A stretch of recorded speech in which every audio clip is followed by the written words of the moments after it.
कंहिंखे न चाहियो आहे दुनिया में असां एॾो ॿिए कंहिंखे न चाहियो आहे तोखे मन जे मंदर जो भॻवान बणायो आहे जीवन जो अमर हर पल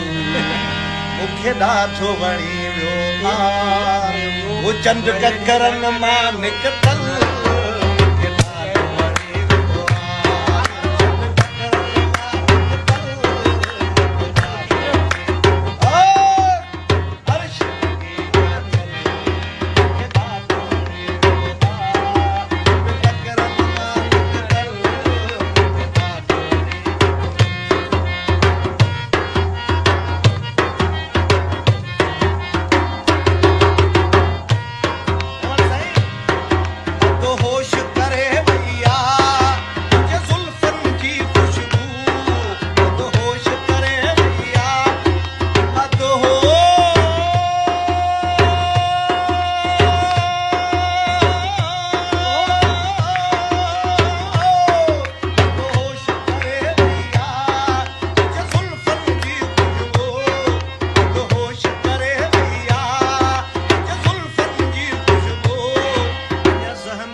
तुझ गुफ्तन जी खुशबू